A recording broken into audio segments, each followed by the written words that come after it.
तो friends, welcome to editorial analysis by simplified civil services. आज 12 मई को टोटल 2 आर्टिकल डिस्कस करेंगे। फर्स्ट आर्टिकल जो डिस्कस किया जाएगा वो है how is India streamlining the pharmaceutical sector. Pharma sector के बारे में डिटेल में चर्चा करेंगे। फार्मास्यूटिकल में इंडिया की पोजीशन क्या है, क्या चैलेंजेस फेस कर रहा है, क्या वे फॉरवर्ड हो सकता है। इसके अलावा जो रीसेंट गाइडलाइंस आई हैं, जो रीसेंट रेगुलेशन में बदलाव किया है CDSCO के द्वारा, उस पर डिस्कशन किया जाएगा। उसके इम्प्लीकेशन के बारे में बात करेंगे और CDSCO के बारे में भी चर्चा की जाएगी। आपको डायरेक्टली क्वेश्चन CDSCO के ऊपर इस बार प्रीलिम्स में पूछा जा सकता है। बहुत हॉट टॉपिक है, 2-3 साल से न्यूज़ में अभी तक नहीं आया है। नेक्स्ट आर्टिकल जो डिस्कस करेंगे वो है what are the rules on contesting seats. Recently Rahul Gandhi ने डिसाइड किया कि रायबरेली और वायनाड दोनों से लड़ेंगे और दोनों से जीत जाते हैं तो क्या होगा, कितनी सीट से लड़ सकते हैं कैंडिडेट्स, ये सारी चीज़ों से related legal provision RP act के बारे में बात करेंगे। 18वीं लोकसभा इलेक्शन है, UPSC प्री में इस बार क्वेश्चन इससे रिलेटेड आपको पूछा जा सकता है। पूरा का पूरा जो ये आर्टिकल है प्रीलिम्स पर्सपेक्टिव से ही सोली इम्पॉर्टेंट रहेगा। अगर आपको हमारा कंटेंट पसंद आ रहा है तो प्लीज़ लाइक करिए, कमेंट करिए, शेयर करिए एंड सब्सक्राइब करिए। आइए शुरू करते हैं हमारा एनालिसिस। हमारा फर्स्ट आर्टिकल है how is India streamlining the pharma sector. यह आर्टिकल द हिंदू में आया है। GS3 मेंस पर्सपेक्टिव से बहुत इंपॉर्टेंट आर्टिकल है, प्रीलिम्स पर्सपेक्टिव से भी इक्वली इंपॉर्टेंट आर्टिकल है। प्रीलिम्स में इस बार आपको CDSCO पूछा जा सकता है। क्यों पूछा जा सकता है? क्योंकि पेंडिंग है यार, इसके ऊपर क्वेश्चन अभी तक नहीं पूछा गया है। 2020, 21, 22 3 साल कोविड था, CDSCO बहुत ज़्यादा न्यूज़ में था, यहाँ से क्वेश्चन पूछने के चांसेस बहुत हाई थे, लेकिन नहीं पूछा गया क्योंकि बहुत हॉट टॉपिक था।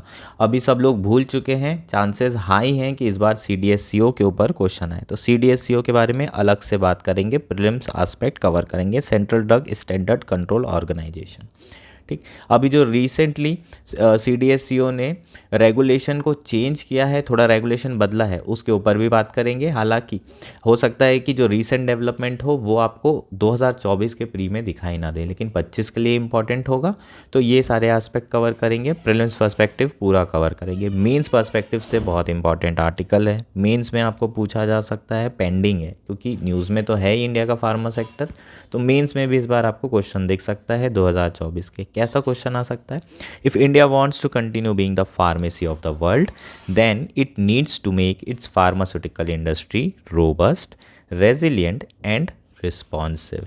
तो बेसिकली यहाँ पर आपको क्या लिखना है? आपको फार्मा सेक्टर के बारे में लिखना है कि कैसे India pharmacy of the world बना हुआ है और आगे कैसे बना रहेगा। तो उसके लिए जो चैलेंजेस हैं उसको एड्रेस करने की ज़रूरत है। थोड़ा चैलेंजेस लिखेंगे और उसके बाद सॉल्यूशंस लिखेंगे। ये क्वेश्चन जो है हम इस आर्टिकल के थ्रू एड्रेस करेंगे। अब फार्मा सेक्टर से रिलेटेड जो डेटा है उसके बारे में चर्चा कर लेते हैं। प्रीलिम्स में यहाँ से आपको क्वेश्चन पूछा जा सकता है। India ranks 3rd world wide as a producer of drugs and pharmaceutical by volume and rank 14 by value. क्या मतलब है बाय वॉल्यूम और बाय वैल्यू का? बाय वॉल्यूम से मतलब ये है कि हम लोग इतने ज़्यादा नंबर ऑफ ड्रग्स प्रोड्यूस कर रहे हैं कि पूरी दुनिया में हमारा प्रोडक्शन में 3rd नंबर है, और बाय वैल्यू 14th है। जो हमारे ड्रग्स जितने भी प्रोडक्ट प्रोड्यूस कर रहे हैं, अगर हम उसको मॉनेटरी टर्म्स में लिखेंगे तो हमारा बाय वैल्यू नंबर आ जाएगा। तो हमारी बाय वैल्यू में जो रैंक है वो बहुत कम है, 14th है, और ओवरऑल वॉल्यूम में बहुत ऊपर है, हम 3rd नंबर पर हैं। इस तरह का क्वेश्चन भी आपको पूछा जा सकता है कि इंडिया की फार्मास्यूटिकल इंडस्ट्री को अगर पूरे वर्ल्ड की फार्मेसी बनना है तो उसे वॉल्यूम से वैल्यू की तरफ मूव करने की ज़रूरत है। क्यों हमारी बाय वैल्यू इतनी कम रैंक है? क्योंकि जो ड्रग्स हम प्रोड्यूस करते हैं वो जनरली जेनरिक ड्रग्स होते हैं, और हमारे यहाँ रिसर्च एंड डेवलपमेंट बहुत ज़्यादा पुअर है। हम लोग खुद से नए ड्रग्स नहीं बनाते, उनका पेटेंट नहीं करते, जिनका पेटेंट ख़त्म हो जाता है उसी को हम जेनरिक ड्रग बना करके बेचते हैं, जिसकी कॉस्ट बहुत कम आती है। इसलिए बाय वैल्यू हमारे यहाँ जो प्रोडक्शन है वो उसमें हमारी रैंक कम है। ये सारी चीज़ें बाद में भी डिस्कस करेंगे। प्रीलिम्स में आपको ऐसी चीज़ें पूछी जा सकती है, इंटरचेंज कर सकते हैं कि बाय वैल्यू इंडिया की रैंक 3rd है, बाय वैल्यू 14th है। इस तरह का क्वेश्चन आ सकता है।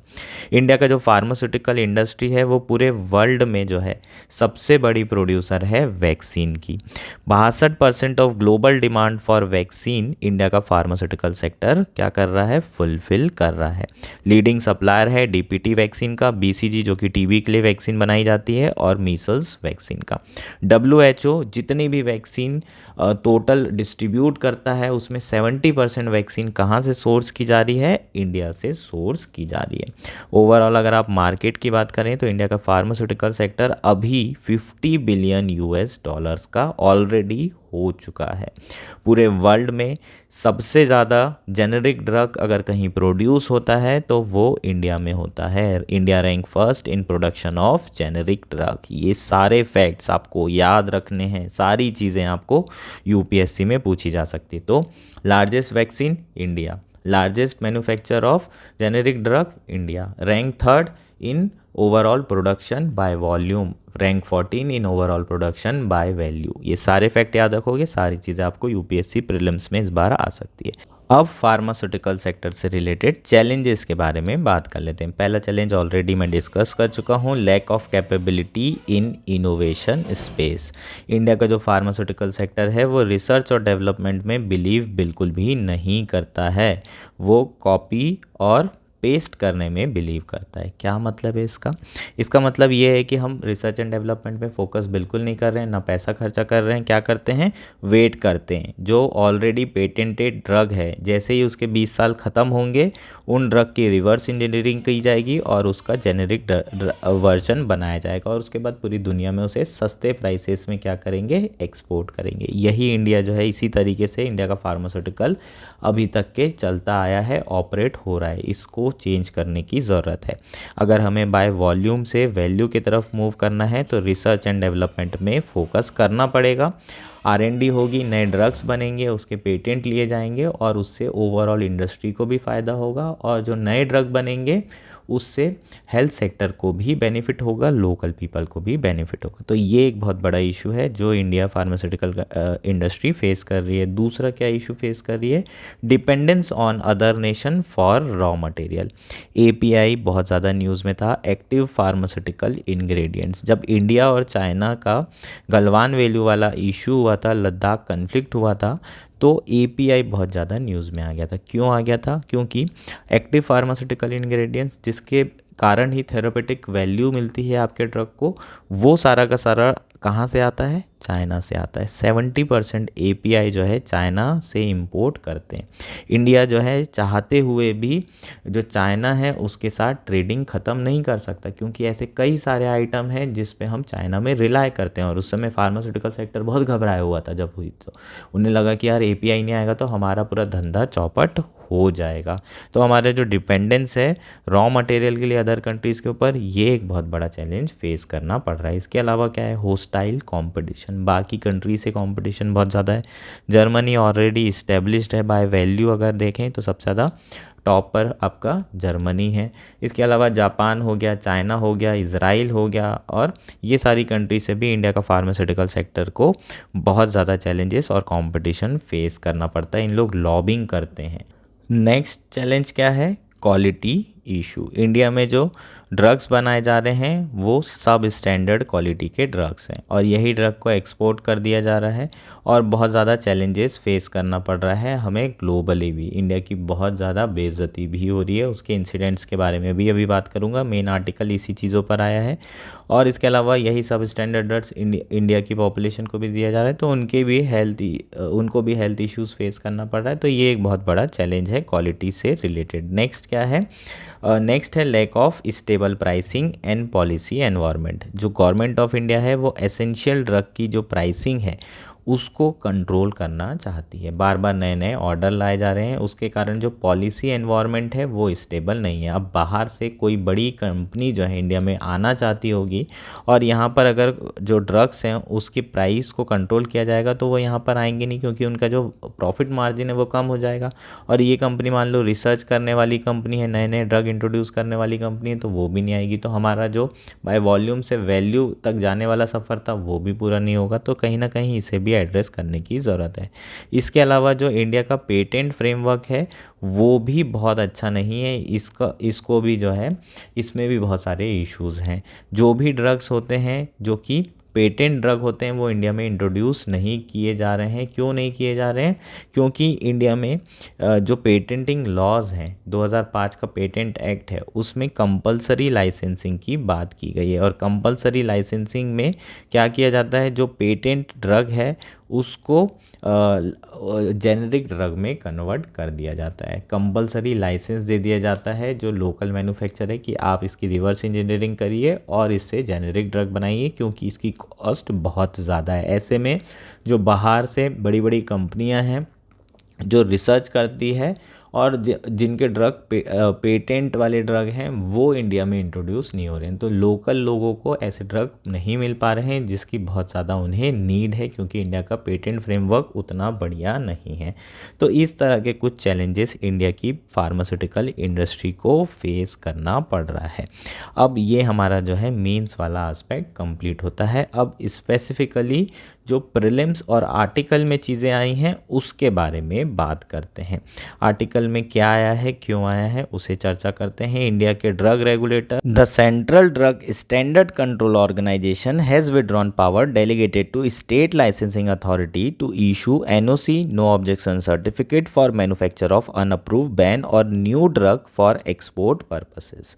क्या हो रहा है, 2018 में CDSCO ने अपनी जो पावर है वो डेलीगेट की थी। किसे डेलीगेट की थी? स्टेट लाइसेंसिंग अथॉरिटी को। क्या कहा था स्टेट लाइसेंसिंग अथॉरिटी को? कि जो भी लोकल मैन्युफैक्चर हैं जो कि एक्सपोर्ट करना चाहते हैं दवाइयों का, उनको अप्रूवल कौन देगा? स्टेट लाइसेंसिंग अथॉरिटी दे सकती है। और ये पावर जो है डेलीगेट CDSCO के द्वारा की गई थी 2018 में। 2024 में ये पावर को विड्रॉ कर लिया गया है। इसका मतलब क्या है, अब CDSCO is now the sole authority for issuing manufacturing licence for the drug meant for export. अब जो भी ड्रग एक्सपोर्ट करने के लिए मैन्युफैक्चर किए जाएंगे उसके लिए जो आपको लाइसेंसिंग है वो किससे लेना पड़ेगा? CDSCO से ही, जो कि सेंट्रल अथॉरिटी है, उससे लेना पड़ेगा। ये जो अनाउंसमेंट आया है ये किसके बैकड्रॉप में आया है? इंडिया के जो ड्रग हैं रिसेंटली उनके ऊपर कई सारे एलिगेशंस लगाए गए थे कि ये ड्रग सब स्टैंडर्ड क्वालिटी के हैं। रिसेंटली एक इंसिडेंट भी हुआ था जहां पर वर्ल्ड हेल्थ ऑर्गेनाइजेशन इन्वेस्टिगेट कर रहा है इंडिया के 4 कंटेमिनेटेड कफ सिरप के ऊपर, जिसके सेवन के कारण गम्बिया जो कि अफ्रीकन कंट्री है, वहाँ पर लोगों की, बच्चों की जानें चली गई थी, किडनी फेल हो गई थी। लगभग 66 चिल्ड्रन की जान जो है इसी पर्टिकुलर कफ सिरप को लेने के कारण हुई थी। ऐसे एलिगेशंस लगाए गए हैं और इस पे इन्वेस्टिगेशन चल रहा है WHO का। तो इसके बैकड्रॉप में बेसिकली जो CDSCO अथॉरिटी है उन्होंने ये डिसीज़न लिया है कि जो स्टेट लाइसेंसिंग अथॉरिटी थी उनको NOC देने की जो पावर थी उसे हम विड्रॉ करते हैं। अब सारी की सारी NOC कौन देगा? हम खुद देंगे। तो ये रीसेंट डेवलपमेंट हुए हैं। अब जो इम्पैक्ट हैं इसके उसकी बात कर लेते हैं। ओवरऑल अगर हम बात करें तो एक्सपोर्ट क्या है? यूनियन सब्जेक्ट है, तो कोई भी प्रॉब्लम नहीं है स्टेट और इंडिया के रिलेशन में, ऐसी कोई दिक्कत नहीं आने वाली है। CDSCO ने बेसिकली डिसेंट्रलाइज किया गया था ये पावर ताकि एक्सपोर्ट को बढ़ाया जाए। मैन्युफैक्चरिंग को जो लॉन्ग डिले हो रहा था सेंट्रल अथॉरिटी से लेने के लिए, तो उससे अच्छा स्टेट से ही ले ले और फिर वो एक्सपोर्ट कर दे। तो इसलिए ये मूव 2018 में किया गया था। एक्सपोर्ट बढ़े हैं, बिल्कुल बढ़े हैं पिछले एक दशक में। स्पेशली जो जेनरिक ड्रग प्रोड्यूस किए जा रहे हैं उसका एक्सपोर्ट पिछले एक दशक में डबल के आसपास हो चुका है। लेकिन प्रॉब्लम क्या आ रही है? सब स्टैंडर्ड क्वालिटी की, और बहुत ज़्यादा करप्शन केसेस भी देखने को मिल रहे हैं। जो स्टेट लाइसेंसिंग अथॉरिटी है वो पैसा लेकर भी कई बार जो है इस तरह के ड्रग्स को अप्रूव कर देता है जो कि सब स्टैंडर्ड क्वालिटी के। इसलिए ये डिसीज़न लिया गया है किसके द्वारा? CDSCO के द्वारा। इम्पैक्ट क्या पड़ सकते हैं? और इम्पैक्ट बहुत ज़्यादा सिग्निफिकेंट पड़ सकते हैं। क्यों पड़ सकते हैं? क्योंकि अगले एक दशक में लगभग $251 बिलियन के ड्रग ऑफ पेटेंट होने वाले हैं। तो जो मैन्युफैक्चरिंग इंडस्ट्री है उनके लिए ये बहुत इम्पॉर्टेंट है। ये जितने भी ऑफ पेटेंट ड्रग हैं इसका जेनेरिक वर्जन बना के एक्सपोर्ट किया जा सकता है, और अगर रेगुलेशंस में चेंजेस आते हैं तो उसके फार रीचिंग इम्पैक्ट हो सकते हैं। अब वापस उन्हें CDSCO से लेना पड़ेगा। हो सकता है जो CDSCO स्टैंडर्ड ले करे, जो लेट डाउन करे, वो बहुत हाई स्टैंडर्ड हो, कई सारे मैन्युफैक्चर फिर ऐसे ड्रग्स मैन्युफैक्चर ना कर पाएँ, एक एक्सपोर्ट में थोड़ा बहुत इम्पैक्ट देखने को मिल सकता है। हालांकि जो फार्मास्यूटिकल सेक्टर के बड़े प्लेयर हैं उनका कहना है कि ये डिसीज़न बहुत अच्छा है और इससे जो क्वालिटी है वो वापस मेंटेन की जा सकती है।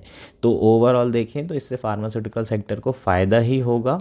थोड़े से डीले हो सकते हैं लेकिन एज सच क्वालिटी से कॉम्प्रोमाइज़ नहीं कर सकते, क्योंकि इंडिया की जो ग्लोबल लेवल पर इमेज है फार्मास्यूटिकल सेक्टर की वो ख़राब हो रही है अगर इस तरह के सब स्टैंडर्ड ड्रग्स बाहर बेचे जाते हैं तो। और फिर ऐसे में जो इस यूनाइटेड स्टेट या यूरोपियन कंट्री है वहाँ पर इंडिया के ड्रग्स नहीं अप्रूव किए जाएंगे। ऐसे में ओवरऑल पूरे इंडस्ट्री को नुकसान हो सकता है, सेक्टर को नुकसान हो सकता है। तो ये बेसिकली पूरा का पूरा आर्टिकल था। अब मेन चीज़ें जो है आपकी क्या है, CDSCO है, ये आपको पूछा जा सकता है। इसके बारे में प्रीलिम्स में इस बार क्वेश्चन दिखेगा ऐसा मुझे फीलिंग आ रही है, इसलिए इसे अच्छे से पढ़ेंगे। CDSCO क्या है? It is a central drug authority for discharging functions assigned to the central government under the drug and cosmetic act of 1940। ठीक, तो ये एक स्टैच्यूटरी बॉडी है जो कि ड्रग एंड कॉस्मेटिक एक्ट 1940 के अंदर बनाई गई है, और इसी एक्ट के अंदर जो फंक्शंस दिए गए हैं CDSCO को, वो फंक्शंस जो है इन्हें क्या करना पड़ता है, डिस्चार्ज करना पड़ता है। तो ये मेन जो है इसका पहला पॉइंट हो जाएगा। दूसरा कौन सी मिनिस्ट्री के अंदर आता है? Ministry of health and family welfare. एक और आपको यहाँ पर भ्रमित किया जा सकता है, मिनिस्ट्री ऑफ फार्मास्यूटिकल्स लिख दिया जा सकता है और आपको लगेगा भी कि ड्रग से रिलेटेड है तो हो सकता है मिनिस्ट्री ऑफ फार्मास्यूटिकल में आता हो। ये याद रखेंगे, ministry of health and family welfare में बहुत इंपॉर्टेंट ये पॉइंट है, यहाँ पर कन्फ्यूजन आपको हो सकता है। रिस्पॉन्सिबिलिटी की बात करते हैं, क्या रिस्पॉन्सिबिलिटी है इनकी, क्या क्या फंक्शंस हैं इनके, इसकी बात कर लेते हैं। अप्रूवल ऑफ ड्रग, कोई भी ड्रग को अप्रूव करने की जिम्मेदारी CDSCO की है। क्लिनिकल ट्रायल कंडक्ट करने की जिम्मेदारी भी CDSCO की। जब कोविड के समय में वैक्सीन आ रही थी तो उसकी क्लिनिकल ट्रायल्स जो है सारा चेक कौन कर रहा था? आपका CDSCO ही कर रहा था, और अप्रूव भी कौन कर रहा था क्लिनिकल ट्रायल के लिए? CDSCO। नेक्स्ट है, it lays down standards for drugs. ठीक, तो ये स्टैंडर्ड भी बनाते हैं ड्रग्स के लिए। जब तक आप स्टैंडर्ड फॉलो नहीं करेंगे, मैन्युफैक्चरर्स ये सारी चीज़ें फॉलो नहीं करेंगे, तब तक के उन्हें अप्रूवल नहीं दिया जाएगा। जो ड्रग एंड कॉस्मेटिक एक्ट है उसमें ऑल मेडिकल डिवाइसेस को भी इंक्लूड किया गया है, इंक्लूडिंग इम्प्लांट्स एंड कॉन्ट्रासेप्शन। तो ऑटोमेटिकली ये सारे के सारे किसके अंदर आ जाएंगे? CDSCO के अंदर आ जाएंगे। तो इससे related implants, contraception, medical device से रिलेटेड भी जो अप्रूवल है वो CDSCO ही प्रोवाइड करता है। CDSCO को हेड कौन करता है? Drug control general of India, DCGI is the head of the department of CDSCO. It is responsible for approval of license of specified drugs such as blood product, vaccine, etc. ठीक, तो ये आपका क्या हो जाएगा? CDSCO हो जाएगा। Hopefully article पूरा का पूरा समझ में आ गया है, पूरा क्लियर है। फार्मास्यूटिकल सेक्टर के बारे में हम लोगों ने प्री और मेन सारे एस्पेक्ट कवर कर लिए हैं। नेक्स्ट और आज का लास्ट आर्टिकल है, what are the rules on contesting seats. यह आर्टिकल द हिंदू में आया है। GS2 पॉलिटी मेंस के पर्सपेक्टिव से इम्पॉर्टेंट है, प्रीलिम्स 2024 के पर्सपेक्टिव से बहुत ज़्यादा इम्पॉर्टेंट है। मेंस में पूछने की संभावना उतनी ज़्यादा नहीं है जितनी प्रीलिम्स में पूछने की संभावना है। बेसिकली हम आर्टिकल में चर्चा करेंगे कि जो कैंडिडेट्स हैं वो मैक्सिमम कितनी सीट्स से चुनाव लड़ सकते हैं, अगर वो सारी सीट्स में चुनाव जीत जाते हैं तो क्या होगा, किस तरीके से जो सीट्स होगी उन्हें दी जाएगी, ये सारे एस्पेक्ट पर बात करेंगे। कैंडिडेट्स के एलिजिबिलिटी क्राइटेरिया पे चर्चा करेंगे, उनके डिस्क्वालिफिकेशन के बारे में बात करेंगे। तो लोकसभा इलेक्शन चल रहे हैं, 18वीं लोकसभा इलेक्शन, तो यहाँ से क्वेश्चन पूछने की संभावना ज़्यादा है। प्रीलिम्स में ये चीज़ें आ सकती है। आया क्यों है? क्योंकि रिसेंटली जो राहुल गांधी हैं उन्होंने अनाउंस किया है कि वो रायबरेली से भी चुनाव लड़ेंगे और ऑलरेडी वो वायनाड से इलेक्शन लड़ चुके हैं। तो इस केस में वो 2 कॉन्स्टिट्यूएंसी से चुनाव लड़ रहे हैं। तो इन्हीं सारे एस्पेक्ट पर चर्चा की जाएगी कि कोई भी कैंडिडेट मैक्सिमम कितने जो है कॉन्स्टिट्यूएंसी से चुनाव लड़ सकता है, क्या कोई कैप है या नहीं है। तो इसी बारे में बात करते हैं, शुरू करते हैं आर्टिकल।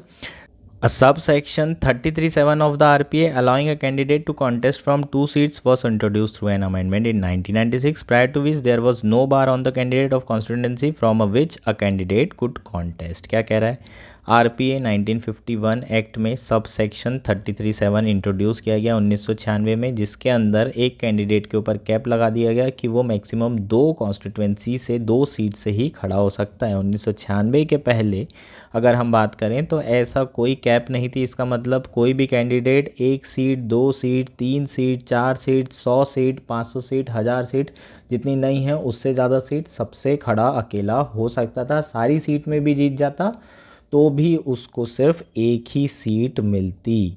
तो section 70 of the same act में ये भी कहा गया है कि candidate can hold only 1 seat at a time regardless of whether he or she has been elected for more than 1 seat. तो इलेक्शन कमीशन ऑफ इंडिया ने बोला कि आप लोग 4 सीट में लड़ते हो बड़े बड़े लीडर होके, इतना क्यों डरते हो, इतनी इनसिक्योरिटी क्यों है। तो इनसिक्योरिटी तो है, बड़े लीडर होते हैं तो उनको लगता है कि हमारा जीतना ज़रूरी है, नहीं तो मैसेज सही नहीं जाएगा। उसके बाद वो मिनिस्ट्री होल्ड करते हैं, मिनिस्टर बनते हैं, चीफ मिनिस्टर बनते हैं, प्राइम मिनिस्टर बनते हैं। इसलिए इंपॉर्टेंट होता है कि वो कम से कम जीत के आएँ। कई बार एक सीट में जो पुश्तैनी सीट होती है, जैसे कि अमेठी थी राहुल गांधी की, हो सकता है वहाँ पर एंटी इनकम्बेंसी आ जाए, वो हार जाएँ, तो वो कम से कम एक और सीट या 2-3 सीट से और लड़ सकें। इसलिए इन इनसिक्योरिटी को एड्रेस करने के लिए जो है ये प्रोविज़न लाए गए थे। लेकिन इलेक्शन कमीशन का कहना ये था कि भाई तुम लोग जो सीट छोड़ते हो वहाँ पर हमें बाई इलेक्शन कराना पड़ता है। इंडिया हमेशा इलेक्शन मोड में ही रहता है, हर वक्त इलेक्शन होते रहते हैं, उसके कारण गवर्नेंस अफेक्ट होती है, मॉडल कोड ऑफ कंडक्ट हमेशा लगा के रखना पड़ता है। तो ओवरऑल देखें तो गवर्नमेंट एम्प्लॉयज़ काम ही नहीं करते इसी बात पे कि मॉडल कोड ऑफ कंडक्ट लगा है, अभी हम कुछ नहीं कर सकते, अभी सारी चीज़ें चुनाव के बाद होगी। तो ये सारे प्रॉब्लम्स आती हैं, ऊपर से एक्सपेंडिचर भी तो होता है। आप बाई इलेक्शन करा रहे हो, एक ही जगह 2-2 इलेक्शन होने पड़ रहे हैं, फालतू जो है एक्सपेंडिचर हो रहा है, रिसोर्सेज वेस्ट हो रही है, पीपल का समय जा रहा है, लोगों का समय जा रहा है, सरकारी नौकर, टीचर, ये सारे लोग जो है अपना मेन काम छोड़ के ये सारी चीज़ें कर रहे हैं। तो ये सारे इश्यूज़ हैं। तो अननेसेसरली 4-5 में लड़ने का क्या फ़ायदा, एक ही में लड़ो। लेकिन एक जो है थोड़ा है ना हार्श हो जाता पार्लियामेंटेरियन से, और इन्हें खुद लॉ बनाना था तो ऑब्वियसली अपने तो बेनिफिट के लिए बनाएंगे ही। इन्होंने जो लॉ लाया, चेंज किया 1996 में, उसमें मैक्सिमम कैप 2 रखी गई। अब एक कैंडिडेट मैक्सिमम 2 जगह से खड़ा हो सकता है। 2014 में मोदी जी भी 2 जगह से खड़े हुए थे, वाराणसी और एक और सीट से खड़े हुए थे, गुजरात की वाराणसी, और यहाँ पर दोनों जगह जीत गए थे। उसके बाद उन्होंने वाराणसी को रखा था। ठीक, अब अगर कोई कैंडिडेट दोनों सीट जीत जाता है तो वो कौन सी सीट रखेगा, कैसे डिसाइड होगा।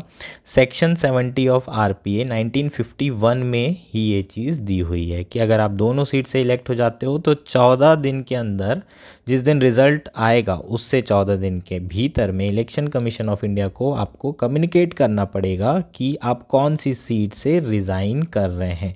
जो सीट से आप रिज़ाइन करेंगे वो रिज़ाइनिंग आपको कम्युनिकेट करनी पड़ेगी, कन्वे करनी पड़ेगी इलेक्शन कमीशन ऑफ इंडिया को। अगर बाय मिस्टेक आपकी मेमोरी अच्छी नहीं है या फिर आप किसी भी कारण से क्या हुआ ये 14 दिन में मैसेज कन्वे नहीं कर पाते हैं तो आपकी दोनों सीट वैकेंट हो जाएगी। ऐसा बिल्कुल भी नहीं होगा कि आपकी एक सीट रहेगी, आपकी दोनों सीट गई।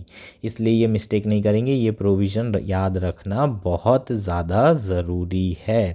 एक और बहुत इम्पॉर्टेंट पॉइंट है, जो कैंडिडेट्स होते हैं लेजिस्लेटिव असेंबली इलेक्शन के लिए उन्हें पर्टिकुलर स्टेट का वोटर होना ज़रूरी है, लेकिन लोकसभा इलेक्शन के लिए उन्हें पर्टिकुलर स्टेट का वोटर, मतलब किसी एक स्टेट का वोटर नहीं, जस्ट सिटीज़न होना चाहिए और इंडिया का वोटर होना चाहिए। वो पूरे देश में किसी भी एरिया से चुनाव लड़ सकते हैं एक्सेप्ट असम, लक्षद्वीप और सिक्किम।